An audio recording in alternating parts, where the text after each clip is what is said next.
साक्षी अपने माता पिता बलराम और मीनाक्षी के साथ एक छोटे से घर में रहती है।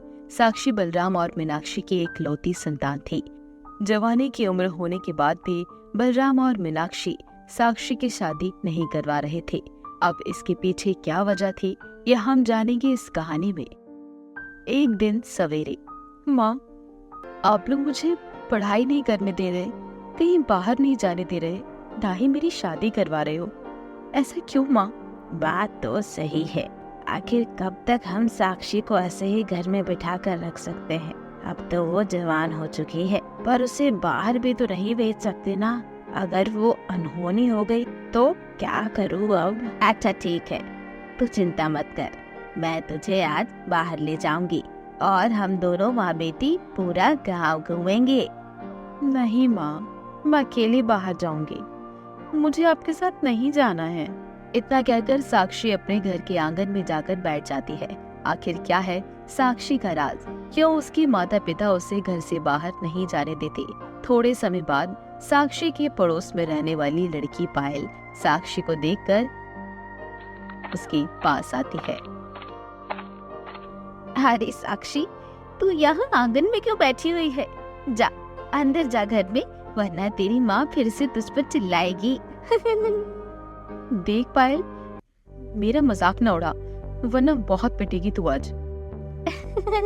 अरे 5 साल की बच्चे के ऊपर भी कोई इतनी नजर नहीं रखता होगा जितना तू जैसी जवान के ऊपर तेरे माता पिता रखते हैं। अरे मुझे देख, शान से अकेली घूमती हूँ, जिधर मन कहे उधर जाती हूँ, कोई रोकथाम करने वाला नहीं है। और एक तू है जो डर के मारे अपने आंगन के बाहर भी नहीं आती।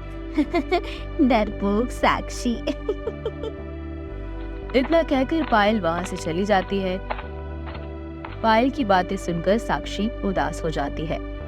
अब तो सब मुझे डरपोक समझने लगे हैं, और अब और नहीं, अब मैं सबको बता दूंगी कि मैं डरपोक नहीं हूँ। साक्षी वहाँ से उठकर घर के बाहर चली आती है और गांव में घूमने लगती है। तभी थोड़ी दूरी पर जाते ही एक झाड़ियों के पास साक्षी को किसी की आवाज आती है। साक्षी, तू निकल आई घर से, अब मैं तुझे पकड़ कर ले जाऊंगा। कौन है? कौन है वहाँ पर? सामने आओ। सालों से तेरे घर से बाहर निकलने की राह देख रहा था मैं।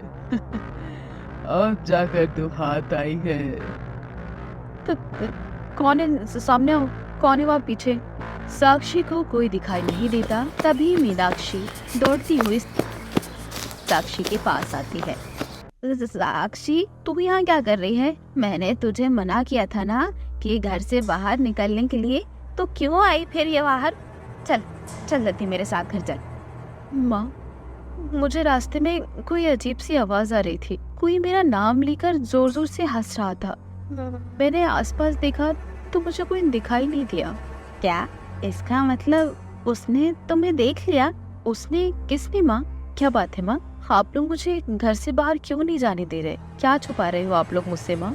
मीनाक्षी, अब समय आ गया है साक्षी बिटिया को सच्चाई बताने का। सच्चाई? कैसी सच्चाई? साक्षी बिटिया, तू हमारी अपनी बेटी नहीं है, तू इंसान भी नहीं है, बल्कि तू एक इच्छाधारी नागिन है। ये सुनकर साक्षी के पैरों तले जमीन खिसक जाती है। क्या? हाँ साक्षी बिटिया, बहुत समय पहले की बात है। मैं और मीनाक्षी पास वाले गांव से अपने घर आ रहे थे। रात का समय था और अचानक तेज तूफानी बारिश चल रही थी। हम दोनों पैदल जंगल के रास्ते अपने गांव आ रहे थे। तभी हमें किसी के चीखने की आवाज सुनाई थी। हम वहां गए तो हमने देखा एक इच्छाधारी नागिन जख्मी हालत में जमीन पर पड़ी हुई थी और उसके पास एक सपेरा भी जख्मी हालत में पड़ा हुआ था। और उस समय तुम एक छोटी बच्ची थी जो वही जमीन पर पड़ी थी कि तभी तुम्हारी माँ इच्छाधारी नागिन ने हमसे कहा, सुनिए, मेरी बच्ची को यहाँ से ले जाइए, वरना इस सपेरे के आदमी आकर मेरे बच्चे को जान से मार देंगे। मैंने इसकी माथे पर एक नागमणि रखी है, इसी को लेने ये सपेरे हमारे पीछे पड़े हैं। मैं आपके सामने हाथ जोड़ती हूँ, मेरे बच्चे को यहाँ से जाने दीजिए और एक इंसान की तरह इसका पालन पोषण कीजिए। याद रखना, मेरी बच्ची को कभी ये बात मत बताना कि ये एक नागिन है और इसे कभी घर से बाहर मत निकलने देना। इतना कहते ही तुम्हारी माँ की वही मौत हो गई और उस सपेरे की भी। तभी हमने तुम्हें गोद में उठाया और तेजी से तुम्हें लेकर अपने गांव, अपने घर चले आए। जब तुम 5 साल की हुई, एक दिन तुम गांव से बाहर घूम रही थी, तभी तुम्हें एक आवाज सुनाई दी। ये सुनकर तुम बहुत डर चुकी थी। वो आवाज उसी सपेरे आत्मा की थी जो बरसों से तुम्हें ढूंढ रही थी। ये देखकर हमने उस गांव को छोड़ दिया और तुम्हें इस गांव में ले आए ताकि उस सपेरे की आत्मा की नजर फिर से तुम पर ना पड़े, वरना वो तुम्हें मार देगा। इसलिए हम तुझे बाहर नहीं जाने दे रहे थे साक्षी। अब हमें इस गांव से भी जाना होगा क्योंकि उस सपेरे की आत्मा ने तुम्हें देख लिया है। ये सारी बातें सुनकर साक्षी के होश उड़ जाते हैं। क्या उस सपेरे ने मेरी माँ को जान से मार दिया था? मैं उसे जिंदा नहीं छोड़ूंगी। कहाँ है वो सपेरा? देख मेरी बच्ची, तू शांत हो जा बेटा। वो सपेरा तो पहले ही मर चुका है। हम तुझे इसलिए अब तक सच नहीं बता रहे थे क्योंकि हम तुझे खोना नहीं चाहते मेरी बच्ची। हमें तुम्हारे रूप में एक संतान मिली है, हम तुझे खोना नहीं चाहते। हाँ साक्षी बिटिया, चलो हमें इसी समय इस गांव को छोड़कर जाना होगा। तीनों मिलकर जैसे ही घर से बाहर आते हैं, तभी बाहर 4 सपेरे खड़े हुए थे। उन सपेरे को देखकर साक्षी गुस्से में आग बबूला हो जाती है। इतने सालों बाद अब जाकर तू हमें मिली है इच्छाधारी नागिन। तुमने मेरी माँ को मारा था, मैं तुम्हें नहीं छोड़ूंगी। तभी कालीचरण सपेरा और उसके साथी सभी बीन बजाना शुरू कर देते हैं, जिसके बाद साक्षी नागिन बनने लग जाती है। नहीं नहीं, ऐसा मत करो, बीन मत बजाओ, मेरी बच्ची को छोड़ दो। तभी साक्षी नागिन सांप बन जाती है और ये देखकर वो चारों सपेरे साक्षी को पकड़ लेते हैं और मीनाक्षी और बलराम को भी पकड़कर एक गुफा में ले जाते हैं। इस नागिन की माँ ने हमारे साथी को मारा था। आज हमारे साथी की आत्मा के सामने हम उस नागिन की बेटी को भी मारेंगे और साथ में उसकी नाक मणि भी ले लेंगे। नहीं, मत करो, तुम चाहे तो नाक मणि ले लो, पर मेरी बच्ची को छोड़ दो, उसे मत मारो।